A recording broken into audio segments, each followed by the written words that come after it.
Hello दोस्तों, कैसे हो आप सब। उम्मीद करती हूँ आप सब अच्छे होंगे। आइए दोस्तों, कहानी शुरू करते हैं। उससे पहले आपको हमारी कहानी अच्छी लगे तो लाइक और सब्सक्राइब कर दीजिएगा।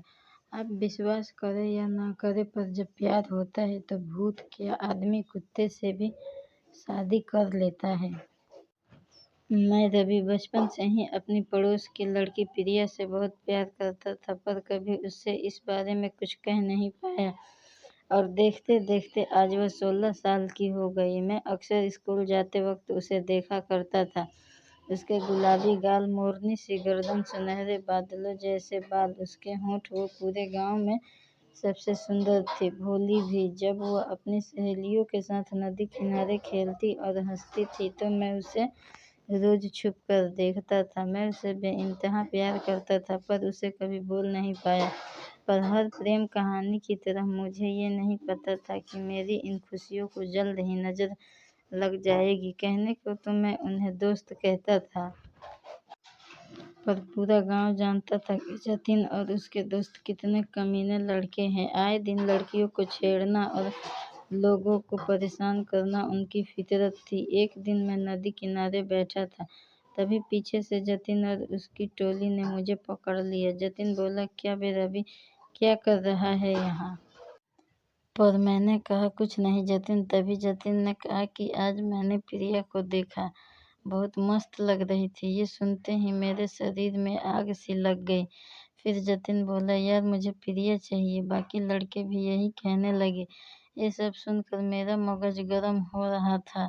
तभी जतिन बोला, रवि तू क्या सोचता है। मैंने लड़खड़ाते हुए जबान से कहा, हो सकता है प्रिया किसी और से प्यार करती हो। जतिन बोला, मैंने सब पता कर लिया है, कोई भी लड़का उसकी जिंदगी में नहीं है। यही सही मौका है, कल मैं प्रिया को अपना बना कर रहूंगा। फिर जतिन जोर से बोला, सुन लो सभी, आज से वो मेरी गर्लफ्रेंड है। ये सुनते ही मेरे दिल टूट सा गया, पर मैंने हार नहीं मानी और मैं बोल उठा, जतिन ये गलत बात है। जब तक प्रिया अपनी मर्जी न दे दे तो उसे अपनी कैसे कह सकता है।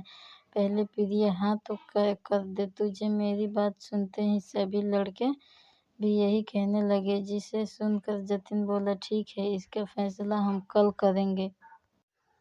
मैं काफी डरा हुआ था कि कल क्या होगा, और इसी कारण रात भर सो नहीं पाया। अगली सुबह मैं स्कूल के लिए तैयार हो गया। मैंने मन ही मन फैसला कर लिया कि आज प्रिया को अपने दिल की बात बोल कर ही रहूंगा। जब स्कूल की छुट्टी हुई तो जतिन और उसका दल प्रिया और उसकी सहेलियों के पीछे हो लिए। मैं भी जतिन के पीछे चलने लगा। काफी देर चलने के बाद जब काली कब्रिस्तान आया तो जतिन अचानक से प्रिया के सामने आकर उसे रोकने लगा। मैं ये सब देख रहा था। प्रिया ने जतिन को रोकने का कारण बताया तो जतिन ने उसे सारा हाल कह डाला। तब तक मैं भी वहां आ पहुंचा। मैं प्रिया और जतिन को देख रहा था। प्रिया भी मुझे देखने लगी। तभी प्रिया ने कहा कि मुझे मंजूर है। ये सुनते ही मेरे पैरों तले जमीन खिसक गई। मेरा सब कुछ लूट गया। क्या मेरे बचपन का प्यार लूट जाएगा।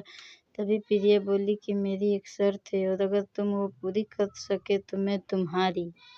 जतिन बोला, मैं कुछ भी कर सकता हूँ। तब प्रिया बोली कि तुम्हें कुछ लाना होगा। जतिन ने कहा, क्या लाना है। प्रिया बोली, सामने काली कब्रिस्तान है, ठीक रात 12 बजे तुम्हें वहाँ से एक लेटर लाना है, और अगर वो लेटर तुम ले आए तो मैं तुम्हारी। मैं और जतिन दोनों ये बात सुनी। फिर ये चेहरा सफ़ेद पड़ गया। कुछ देर की खामोशी के बाद जतिन बोला, मैं करूँगा। प्रिया बोली, ठीक है, फिर मिलते हैं लेटर के साथ। प्रिया ने मुझे देखा और हंसते हुए बोली, तुम भी जा सकते हो रवि। जतिन बोला, ये क्या लाएगा प्रिया, देखना मैं ही वो लेटर लाऊंगा तुम्हारे लिए। मुझे नहीं पता था कि वो मुझे भी ऐसा कहेगी। अब तो मैं भी रेस में था। जल्दी ही सब अपने अपने घर चले गए। रात आ चुकी थी और मेरा दिल भी घबरा रहा था। मैंने थोड़ी हिम्मत की और काली कब्रिस्तान की ओर चल दिया। जब मैं वहां पहुंचा तो सभी लोग वहां पहले से ही मौजूद थे। प्रिया, उसकी सहेलियां और जतिन और उसके दोस्त। जतिन बोला, तो तू आ गया रवि। तभी प्रिया बोली, चलो अब मैं तुम्हें बताती हूँ कि क्या करना है। जब तुम ऊपर की ओर जाओगे तो तुम्हें एक मूर्ति मिलेगी, वहाँ से तुम मोमबत्ती और माचिस ले सकते हो। उसके बाद तुम जब थोड़ी दूर और चलोगे तो तुम्हें एक कब्र मिलेगी, उसी के ऊपर एक लेटर मिलेगा। जो भी उस लेटर को लाएगा वही मेरा दोस्त बनेगा। ये सुनते ही बाकी सभी लड़के भाग खड़े हुए, सिर्फ मैं और जतिन बचे। इसलिए अब हम दोनों के बीच ही मुकाबला रह गया था। कुछ ही देर में मुकाबला शुरू हो गया और जतिन तेजी से भागने लगा। रात का वक्त था और चारों ओर अंधेरा, सिर्फ चांद की रोशनी के कारण कुछ कुछ नजर आ रहा था। मैं भी जोश में था और जतिन को टक्कर दे रहा था। तभी एक सांप निकलकर मेरे आगे आ गया और इसका फायदा उठाकर जतिन आगे निकल गया और मूर्ति तक पहुंचकर मोमबत्ती उठा ली। जैसे तैसे मैं सांप से बचा और जब मैं मूर्ति तक पहुंचा तो देखा कि वहाँ कोई और मोमबत्ती नहीं थी। अब मेरे पास कोई और चारा नहीं था।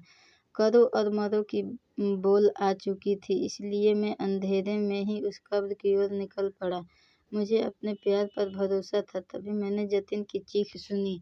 वो चिल्ला रहा था, भागो भागो चुड़ैल। ये सुनते ही मेरे हाथ पांव फूल गए। मैंने देखा जतिन तेजी से मेरी ओर भागते हुए आ रहा था और अचानक मेरी ओर रुकते हुए बोला, रवि भाग, यहाँ चुड़ैल है। और वो नीचे की ओर भाग गया। मैं काफी डर चुका था, पर मैं ऐसे कैसे भाग जाता। मुझे हर बार प्रिया का ख्याल आ रहा था। मैं किसी भी कीमत पर उसे अपना प्यार साबित करना चाहता था, इसलिए मैं कब्र की तरफ काफी देर चलने के बाद मुझे वो कब्र नजर आई, पर मेरे चेहरा पीला पड़ गया जब मैंने उस पर एक लड़की को बैठा देखा।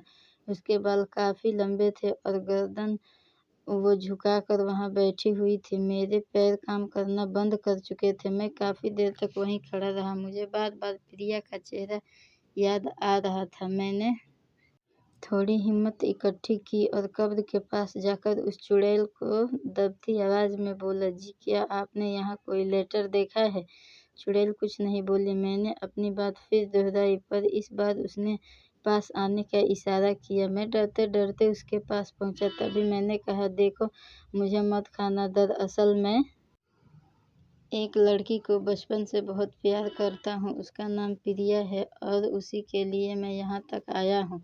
तभी चुड़ैल ने कहा, तो अब तक मुझे बताया क्यों नहीं? मैं पूरी तरह हैरान हो गया। वो तो प्रिया की आवाज़ थी। तभी चुड़ैल ने अपने बालों को ऊपर किया और मेरा दिल रुक सा गया। वो प्रिया ही थी जो चुड़ैल बनी हुई थी। मैं पूरी तरह हैरान था कि अब क्या करूं। मैं बस प्रिया को देख रहा था और प्रिया मुझे। तभी हम दोनों को कोई आवाज सुनाई दी। एक बड़ा काला साया हमारी ओर आ रहा था। ये देख प्रिया ने मेरे हाथों को पकड़ लिया और मैंने भी प्रिया को पकड़ लिया। देखते ही देखते वो काला साया करीब आने लगा और अचानक एक तेज रोशनी हमारे चेहरे पर पड़ी और वो साया बोला, कौन है वहां पर?